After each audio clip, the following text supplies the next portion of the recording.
اسلام آباد کے تینوں حلقوں میں جس طرح فراڈ، دھاندلا اور ڈکیتی ہوئی ہے وہ سب آپ کے سامنے ہے۔ اسلام آباد کے جیسے میرے حلقے میں NA 47 میں نے ووٹ لیے ہیں تقریباً 1,05,000، 46 UC تھیں، تمام UC سے میرا مد مقابل ہارا ہے، وہ ووٹ لے رہا ہے 51,000، اور ڈفرنس جو ہے وہ بھی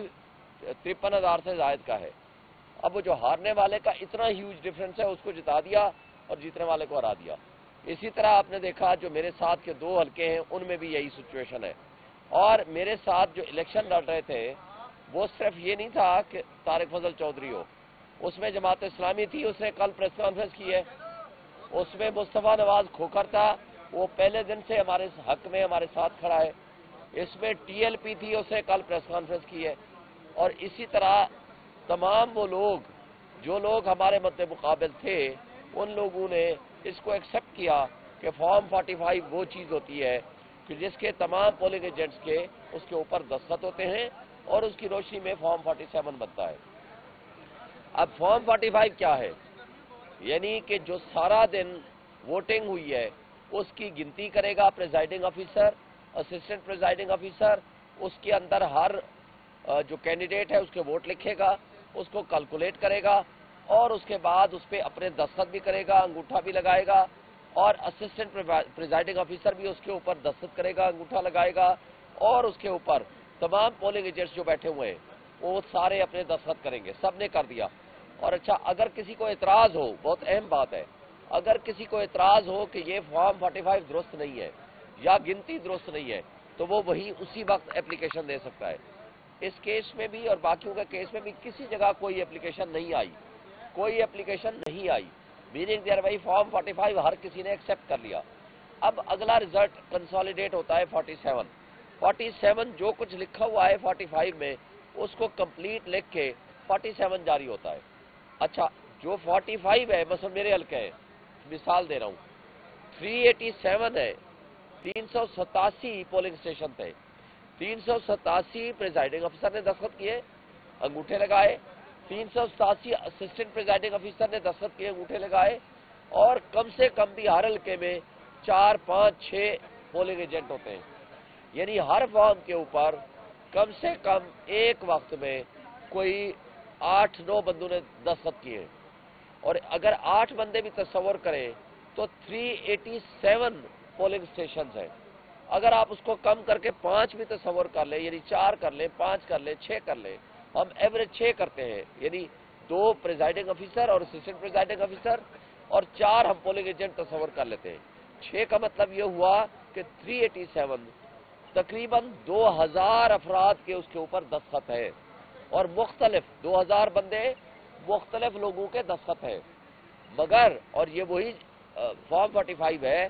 جو میرے پاس بھی ہے، میرے اپوننٹ طارق فضل چودھری کے پاس بھی ہے،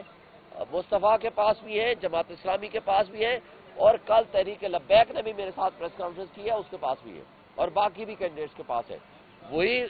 پیپلز پارٹی کے سبط الحسن بخاری کے پاس بھی ہے۔ اب ایک شخص ریٹرننگ افسر وہ اٹھتا ہے، وہ سارے فارم 45 کو سیڈ لائن کرتا ہے اور اپنی مرضی کا رزلٹ بنا دیتا ہے، وہ 47 بنا لیتا ہے۔ پھر ہم یہاں آتے ہیں، یہاں سے ہمیں اسٹے ملتا ہے،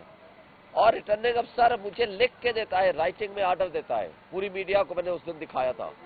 رائٹنگ میں آرڈر دیتا ہے کہ پوسٹ پون ہو گئی ہے کنسلٹیشن پروسیس، ہم نے روک دیا ہے۔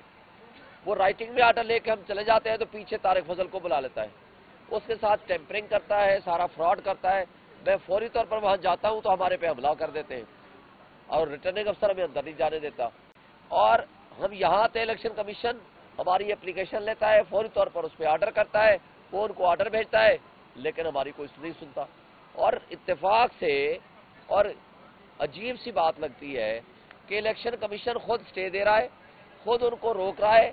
اور خود کہہ رہا ہے کہ ان کے خلاف ایکشن کیوں نہیں، آپ کیوں یہ ایسی حرکتیں کر رہے ہیں، اور رات کو نوٹیفیکیشن جاری کر دیتا ہے، جس کو ہم نے ہائی کورٹ میں چیلنج کیا، اور ابھی وہ آرڈر ریزرو ہو گیا ہے، ہم امید رکھتے ہیں کہ نوٹیفیکیشن وہ سیٹیسفائیڈ ہو جائے گا۔ اب اسی طرح پورے پاکستان میں بہت بڑی تھمبنگ میجورٹی کے ساتھ PTI جیتی ہے،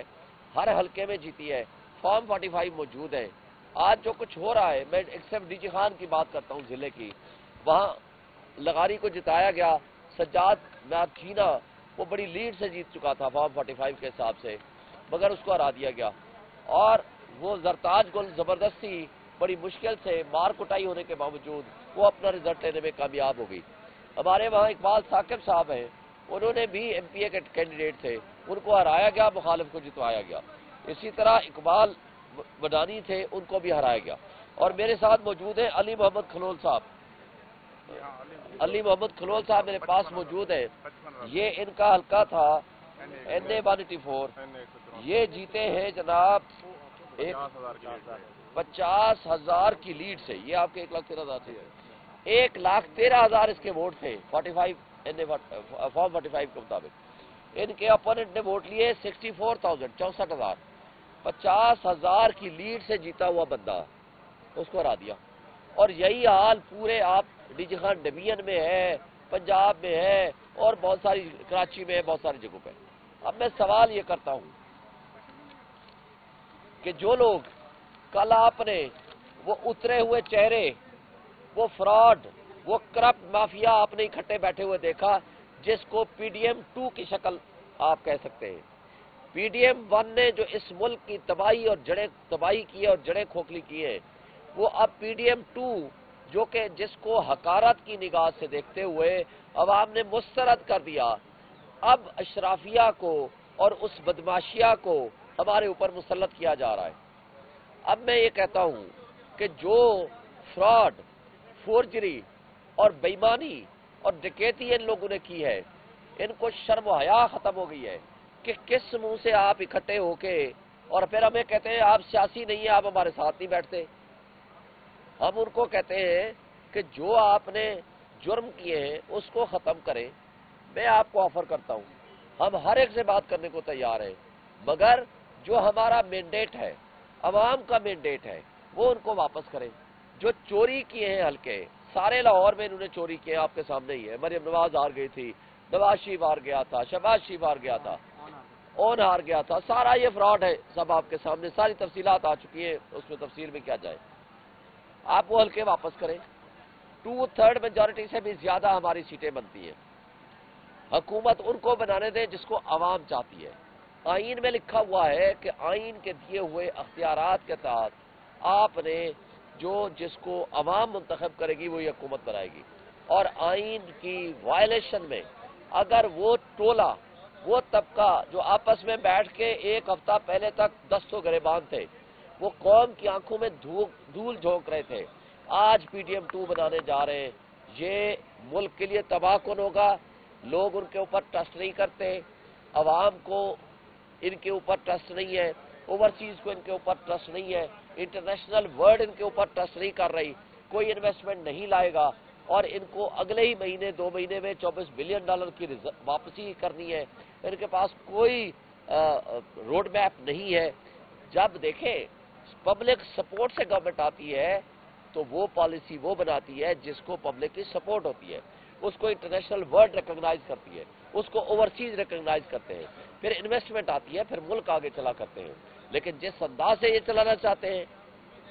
یہ ملک کی تباہی کرنا چاہتے ہیں، تو میں سوال کرتا ہوں اپنے ان اداروں سے جو اس ملک کی حفاظت کے ذمہ دار ہیں، کیا آپ نے ملک کی حفاظت کی بجائے ملک کی جڑیں کھوکھلی اگر کرنی ہے اور ان ظالموں، ان جابروں اور ان چوروں اور ڈاکوں کی مدد کرنی ہے اور اس ڈکیتی میں آپ شریک کار ہو کے ان کو آگے لانا چاہتے ہیں، تو کیا یہ آپ ملک کی خدمت کر رہے ہیں، یا ایک شخص جو جیل میں بیٹھا ہے اس کی دشمنی میں ملک کو کھوکھلا کر رہے ہیں، 25 کروڑ عوام سے آپ بدلے لے رہے ہیں، اور اس کا نقصان ہمارے ان 25 کروڑ عوام کو بھی ہے اور ان کے بچوں کے مستقبل کو بھی ہے۔ خدارا آج بھی ہوش کے ناخن لیں۔ اور آخری بات، میں منصف اعظم چیف جسٹس آف پاکستان سے مطالبہ کرتا ہوں کہ آج پورے پاکستان میں، پوری دنیا میں شور اٹھ چکا ہے، جو ڈرامہ، جو فراڈ، جو ڈکیتی جمہوریت کے نام پہ، آئین کے نام پہ، قانون کے نام پہ ہو رہا ہے، خدا کے لیے آپ کی آنکھیں اور کان کھلنے چاہیے۔ آپ کو رات کو عدالتیں تو نہ لگائیں لیکن دن میں تو لگا لیں، لوگوں کو انصاف دیں۔ 25 کروڑ عوام کیا کرے، کس کے پاس جائے؟ اگر آپ نے بھی انصاف نہ دیا